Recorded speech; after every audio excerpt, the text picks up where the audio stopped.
जय माता दी, जय मां कामाख्या। जितने भी मनुष्य, चाहे स्त्री हो या पुरुष हो, यदि उनके शरीर में कोई पवन आती है, कोई हवा घुसती है, चाहे वो देवी रूप वाली हो या देवता रूप वाली हो, चाहे वो पितर हो,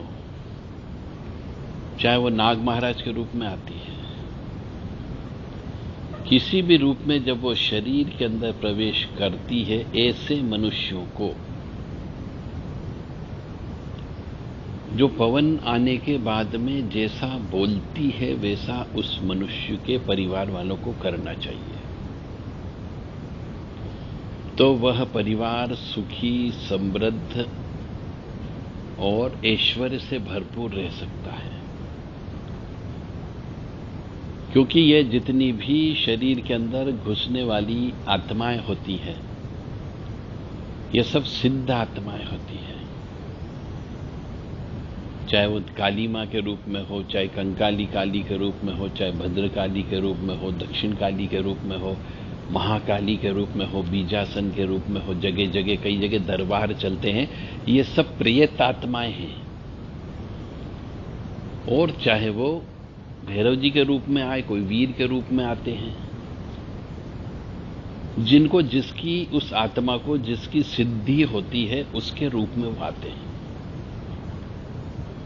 और परोपकार के लिए आते हैं केवल, बस दूसरा काम उनके पास नहीं होता है। सिर्फ परोपकार करने के लिए आते हैं। उनके पास धन दौलत नहीं होती है, मकान संपत्ति जमीन जायदाद नहीं होती है, वो ये कुछ नहीं देते हैं। परंतु मनुष्य उनसे सुख समृद्धि मांगने के बजाय उनसे पैसा मांगता है, धन मांगता है, मकान मांगता है। और कई बार तो परिवार वाले सदस्य जब उनसे अपनी सर्विस भी मांगते हैं कि सर्विस दिला दो, धंधा चल रहा तो अच्छा धंधा चलाओ। अरे उनने कोई ठेका ले रखा तुम्हारे लिए? तुम्हारे लिए तो उनने साधना की थी कि भैया उस शक्ति की साधना वो करे, फिर आपके यहां पे परिवार में शरीर के अंदर प्रवेश करके आपके धंधा चलाने के लिए थोड़ी उनने साधना की है। परोपकार के लिए आते हैं कि कोई दूसरा व्यक्ति है जो परिवार का से बाहर का व्यक्ति है, उसको यदि किसी प्रकार का कोई ऐसा दुख है जिसकी वो रिकमेंडेशन कर सकते हैं या जिसके बारे में बता सकता है कि ये गलती कर रहे हैं, उस गलती को दूर कर लो तो ठीक हो जाओगे, ये बताने के लिए वो आते हैं, केवल आध्यात्मिक राहत दिखाते हैं। परंतु मनुष्य उनसे अपने स्वार्थ हित की पूर्ति के लिए पैसे की डिमांड करता है, मकान की डिमांड करता है, कार की डिमांड करता है, और कई बार तो लड़के लड़कियों के लिए विवाह की भी डिमांड कर देता है। और जब काम नहीं बनता है तो उनका अपमान करने लगते हैं। हर शक्ति के पास में अपना एक डिपार्टमेंट होता है केवल, बस। या तो बच्चा देने का काम करेगी, या फिर किसी की रक्षा करने का काम करेगी, या फिर भूत प्रेत निकालने का काम करेगी, या फिर किसी को सही सलाह देने का काम करेगी। बस काम नहीं करती है, सिर्फ सलाह देगी। तो हर शक्ति के पास में अलग अलग डिपार्टमेंट रहता है, जिसका उनने मंत्र जप करके शक्ति प्राप्त की। वही शक्ति यदि किसी ने ओम श्रीम श्रीय नमः जप किया और उनको शक्ति प्राप्त हो गई, तो वो सिर्फ आपको लक्ष्मी की कृपा कैसे प्राप्त होगी उसकी राह दिखा सकते हैं। पर आप कहोगे वो दुश्मनों का नाश कर दे, तो नहीं कर सकती। तो दुश्मन का नाश करने के लिए अलग शक्ति होती है।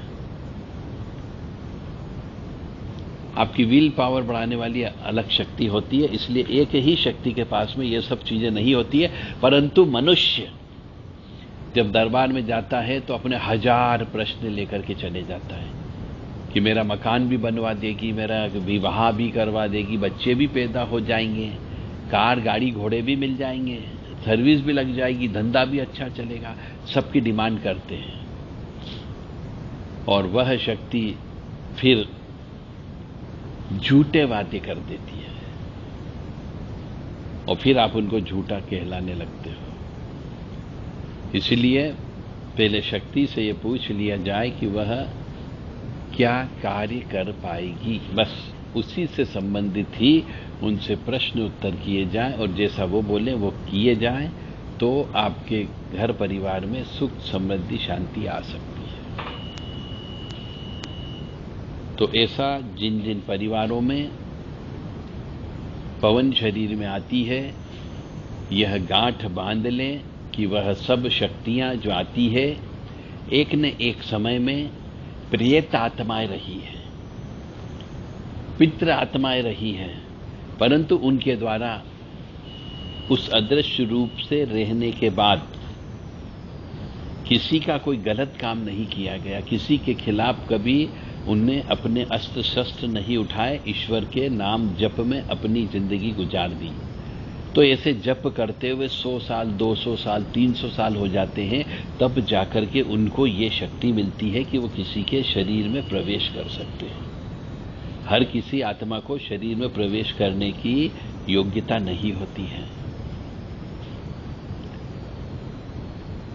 तो आप ये बिल्कुल दिल दिमाग से निकाल दो कि वो आद्य शक्ति काली या वो परमपिता परमात्मा जिसको हम ईश्वर कहते हैं, भगवान कहते हैं, देवी कहते हैं, वह तो आग है, हवा है और पानी है, तीनों मिलाकर के देवी शक्ति बनती है। और वो तो ऑलरेडी आपके शरीर में है ही।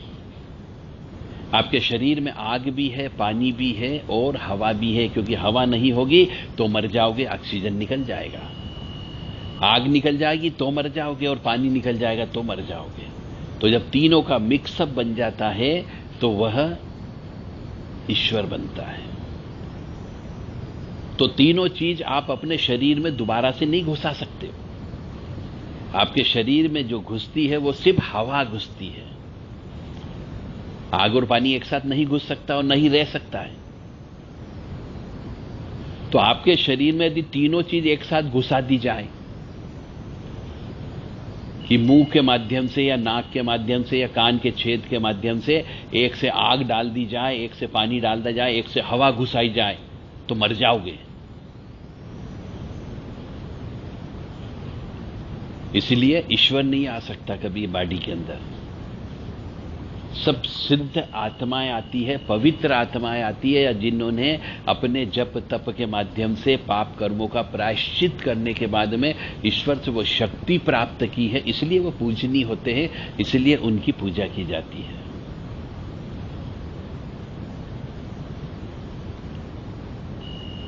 और हर शक्ति का शरीर में आने का तरीका अलग अलग होता है।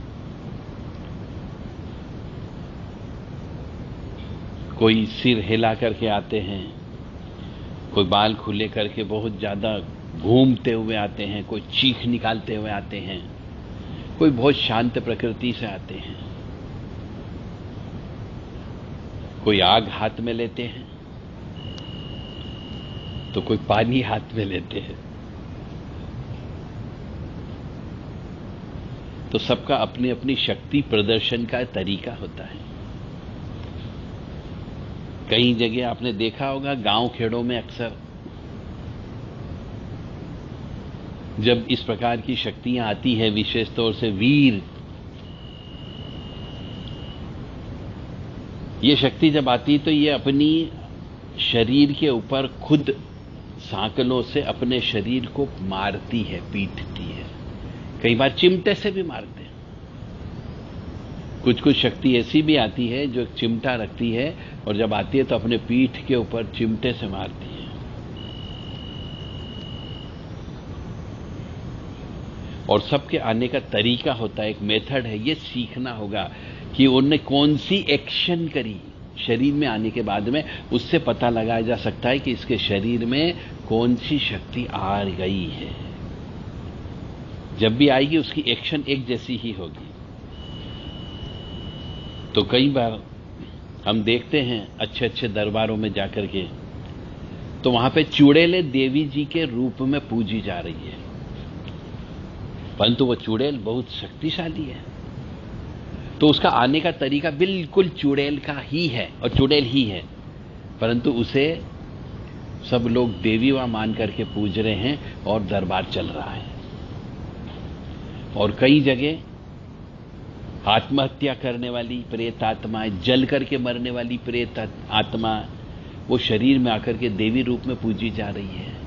जिसने कोई जप नहीं किया, तप नहीं किया, जो वाणी झूठी करती है, ऐसे दरबार ज्यादा दिन तक नहीं चलते, क्योंकि दरबार चलाने के लिए जो शक्ति आती है उसे भी जप तप हवन करना होता है।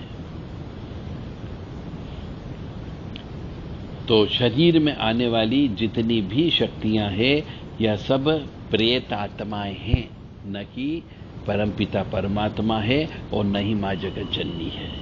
हां, इनके द्वारा कृपा प्राप्त सिद्ध आत्माएं हैं जो परोपकार करती है और उनका हमको मान सम्मान करना चाहिए। जय माता दी, जय मां कामाख्या।